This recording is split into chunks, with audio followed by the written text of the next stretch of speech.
was out there. Thank you. You're going to hear a lot of nice things about Mary tonight, and I don't really know why. Well, the one time I ever asked her for anything, she turned me down. And I still treat her with respect, so I think this party should be for me, actually, more than her. So, anyway, no, Mary's been great, and I don't have the history that others have with her, but anyway, I just wanted to get the ball rolling here, and it looks like Chuck's ready to come up. So, thank you. Hello. Thank you all for coming. Ma started out there when I was just a few months old. Seems like a lifetime.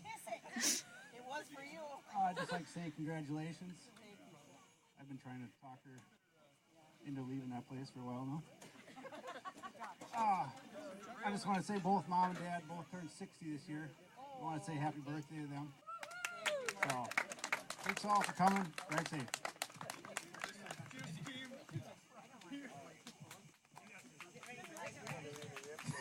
Give your mom a hug. I'm Chuck Carlson. I was the lead on Mary's unit for many years. I started out I bid there in December 1996. I sat down in her office. She looked at me and said, "Why the hell are you bidding here? There is absolutely no way we're going to get along, and you shouldn't be here." I had spent 5 years on the sex offender units. I would have gladly worked in hell. So it really didn't matter to me if she thought that I shouldn't be there. I'm glad you came, Chuck. So I first set foot on her unit in 1997, and I think we were attached at the hip for about 12, 14 years, somewhere in there. I don't know how many people saw this. This is a golden hammer. Mary was the hammer when I got there because she had the distinction of being the only unit director at Security Hospital that knew how to fire people. Because she had a collection of idiots and misfits that worked on that unit before she got placed there. And she successfully got rid of them. And as the current union president, I applaud her for that because they really needed to be fired. We have a group of staff over here that started all around the same time. They got there about the same time that Mary had just fired 3 people that were on orientation. So the way that worked, she'd call me in, she's like, "What do you think?" And I'm like, "Oh, fire this guy, he isn't worth a damn."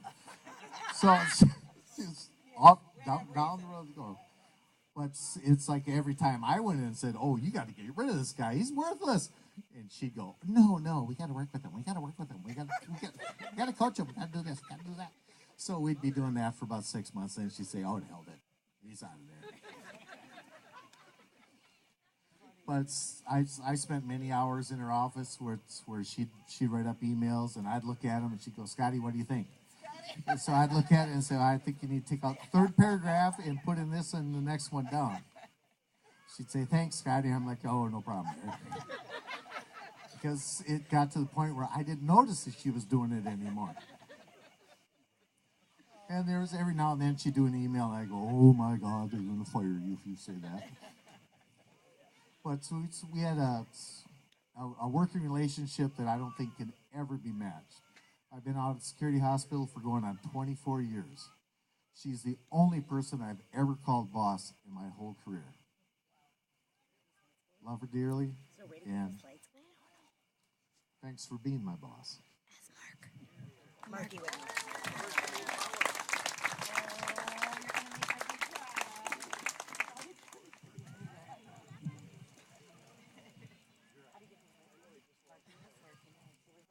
Well, I started at Johnson Hall, the CD Treatment Center, in 1994.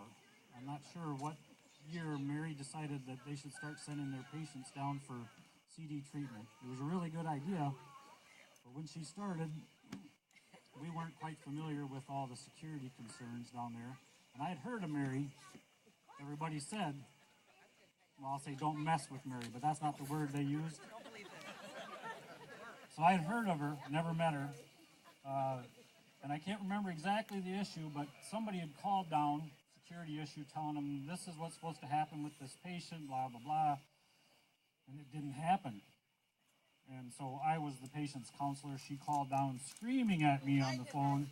She was screaming she's tried to deny this. I don't know why every time I tell this story, but it's true.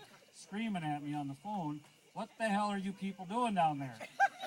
And I'm blah, blah, blah, blah. I'm sorry, Mary, I had no idea. Nobody told me.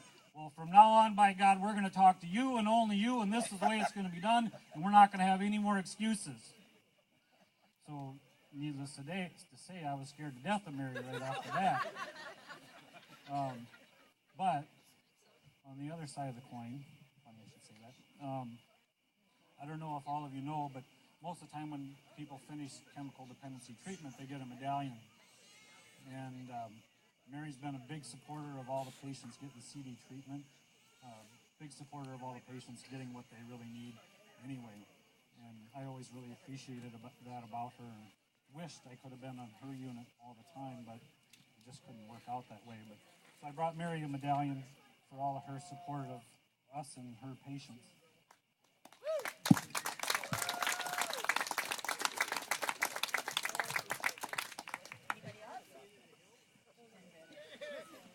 All right, guys, this is your chance. Anybody? Come on. I want to see somebody really heckle Mary.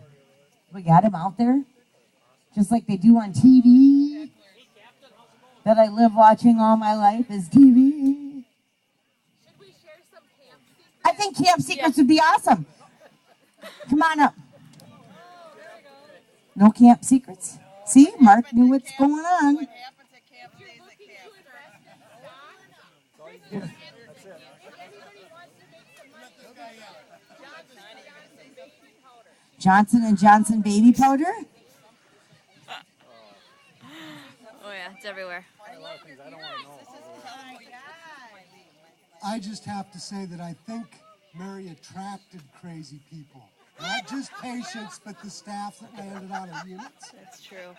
And at one point when I was working for Mary, and I didn't think she was taking me seriously, I made the mistake of saying, I didn't know you were one to back down from a fight. Mary came up fighting, and I've always known she loves to fight. I knew that if I said that, I'd get the reaction I needed, and it was nice that it happened that way. Can I tell it? Just something Mary told me happened to her one time. All the fun stories. Okay, you want to go ahead? Yep. There's a gentleman standing. Will you stand up, Mr. Benzie? Russ Benzie?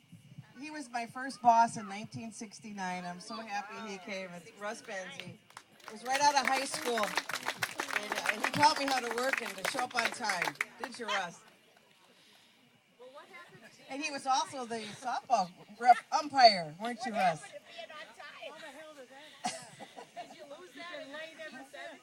No. They're saying that I wasn't on time, Russ. Would you help me out here, buddy? Thank you all for those wonderful comments. Appreciate it. Well, Mary, I think you ought to just stay in that seat.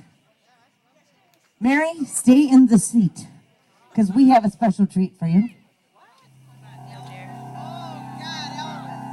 Yep, stay in your seat. Ladies and gentlemen, the show is about to begin.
with Black Rose Productions do you get to see this? Get on my mailing list, I'll let you know wherever we're at.